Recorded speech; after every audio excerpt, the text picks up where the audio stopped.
Whose idea was Mortal Kombat? Well, that's what I thought. The initial idea, I woke up, just wanted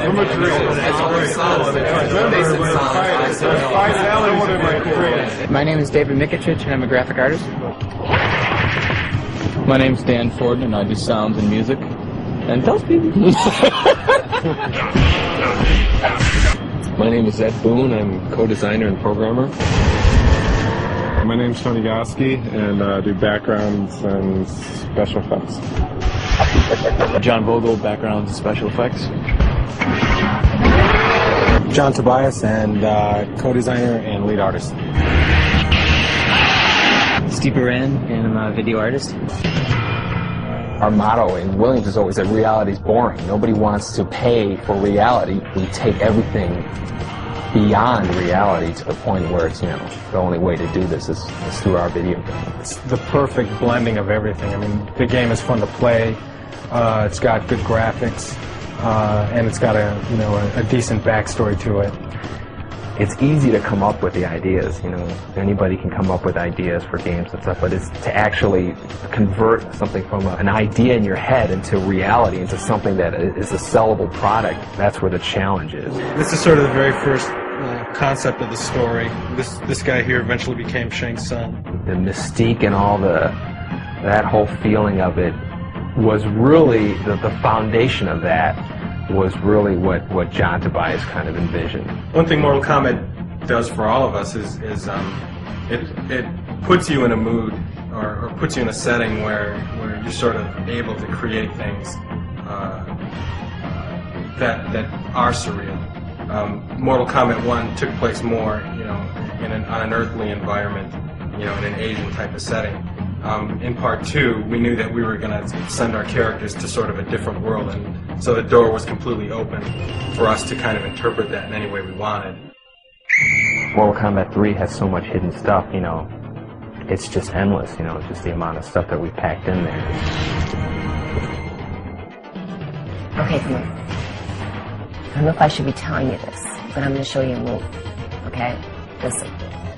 If you go back, forward, back, and then down, and then push the run button. And if you do that really fast, I'll be your friend forever. The button and joystick combinations were the expected. Everybody would start looking for them immediately, and that's when I believe Ed came up with this whole sort of combination lock system. There's 6 little boxes, 3 of which are controlled by player 1, 3 of which are controlled by player 2. Try different combinations of those 6. There's a million possible combinations to see what can be unlocked in the game. And then there's John Vogel. He did backgrounds for part 1. He did some stop motion animation stuff for part 2, and he did some backgrounds in part 3. He worked on backgrounds along with Tony Goski. Tony's probably one of the most respected artists in this department. He's probably one of the best artists in any industry. And he conceptualizes backgrounds as well. This is the Soul Chamber, and this is where the Soulnado. He never ceases to amaze us. Steve Beran worked on Mortal Kombat 3. That was the first one he worked on, and he did the character graphics with John Tobias. I like doing stuff that's actually kind of shocking. Not so much violent or anything, but just stuff that gets a reaction. Dave Mikic, he's like our resident 3D expert. He kind of got everybody up to speed on doing 3D stuff, and he can crank out anything using a 3D program faster than anybody in the world. This is important for Mortal Kombat fans. Dan shows you cool stuff every couple of days. He just comes in and you go, great, this is awesome. And he's a lot like Ed, where I just have this confidence that he's going to go away and come back with something spectacular. That's the Johnny Cage Nut Crunch, I believe. Didn't someone make a candy bar, Johnny Cage Nut Crunch bar? John Tobias and some of the other guys from the Mortal Kombat team happened to just come up to me and, kind of poke on my arm and say, do you want to do a character? And I said, oh no, can I do a character? And he said, yeah, I'd love to have you. People don't realize that there's a lot of work done in the actual characters and their costume. I've never asked John for a character that looks like something. He shows me something that says, what do you think of that? And I go, that's great. See, the inspiration, I think, for a lot of the characters come from all over the place. I mean, They come from movies I've seen when I was a kid. They come from books I've read. I mean, everybody gets inspiration from somewhere. I started out with NBA Jam as a cheerleader, and then I went to Revolution X as Mr. Helga, and they asked me to do Mortal Kombat. They needed a new Sonya. I said, sure, I'd love to do it. Pizza Man. When I was a character here, that sort of like funded me going to, you know, going to school, because I wanted to be an artist like all my life. As with all the Mortal Kombat games, the characters are definitely the most interesting of any fighting game. Hey, get out of here, man. It's supposed to be... Between Sector and Raiden, who would win? Sector's got it. Raiden would win. Sector's got it in the bag. Raiden would win. Don't even try to... That's totally got it in the bag. Sector can tell me. No, get your head out. We're going to settle this outside, man. Oh, I'm getting for it now, buddy. Come on. Come on, pal. Come on. Well, let's see, a character would probably first start with me sitting down staring at a blank wall for a little while, and then after a while something will hit me and I'll just start sketching around different ideas.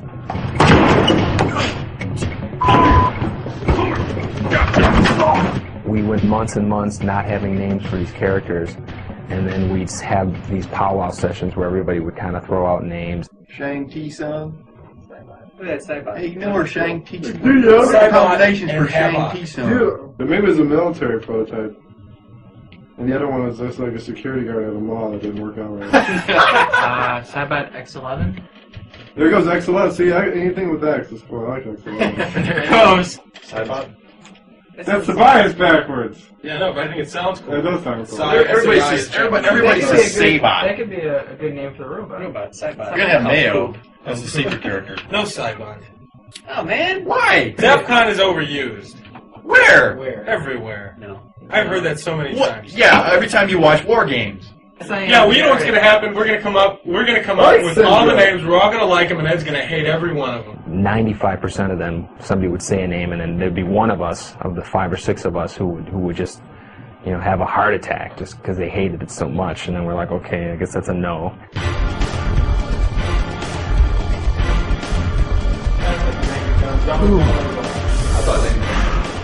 That's good. Don't show that to me. When we started filming a character, we'd get into work probably roughly around 10 o'clock, and usually the whole filming process takes, you know, all day. Oh, an average day of a 14-hour shoot? Let's see. Well, we came in and got into makeup. It didn't take too long for Sonya. She doesn't wear much. And then we have a list, a huge list of animations, kicks, punches, uppercuts, and then the special moves and stuff. And we basically go down that list, capturing every single frame of them performing these moves. This is the sound area. This is where they make all the sounds for the games. You try to imagine the action of playing the game and what the music's gonna do to like get you revved up. Ed gives me a videotape of just sort of scrolling through the backgrounds. I just look at that and try to get some idea about the kind of mood, the kind of setting that we're trying to represent. Now this one in particular, I was thinking, well, this reminds me of Mortal Kombat 2. It's got that very dark outworld feel that looks like Goro with this green thing in his mouth. Yes, I do know martial arts.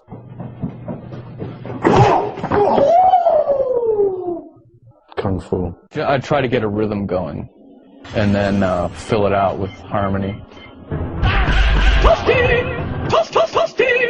It evolved from your toast. That's Ed Boon, pitched down a few semitones. So, I mean, in the movie, he's Scorpion. You'll see in the credits, Ed Boon, voice of Scorpion. Feel the power of Shao Kahn. You know, Shao Kahn was played by Steve Ritchie, who is the king, as we all know him. Pinball designer. Flawless victory. Basically, everyone has a set of speech calls for attacking, you know, punching, getting hit, you know, getting hit in the face, getting hit in the body.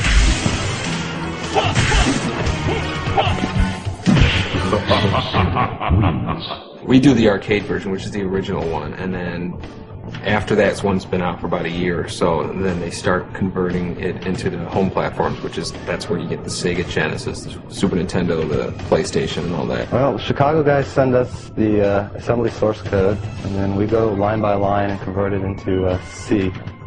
They also drop shipped us all the original artwork that they did, all the finished artwork that went into the game and their file formats, and then it's up to us to rip it out and figure out what file format would be best to use on our PlayStation and convert it down and make it work.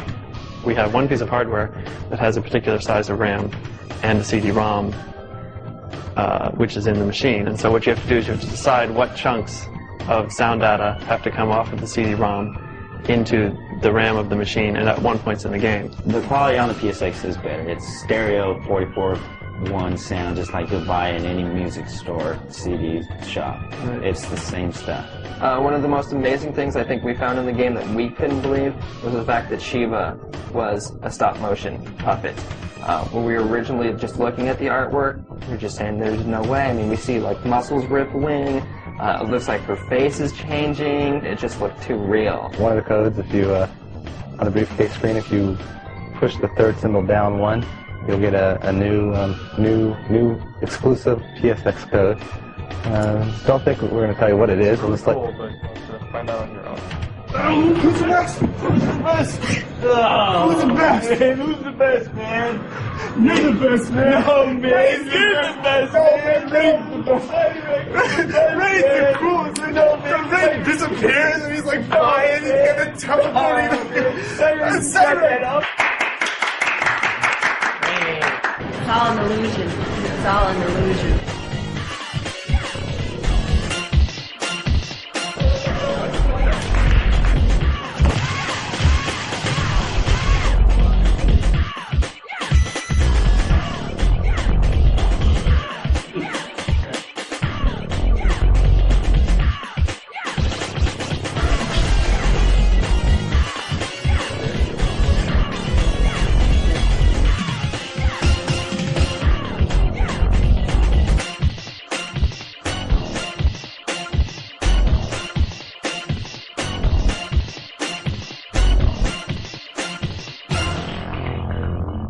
Open sesame.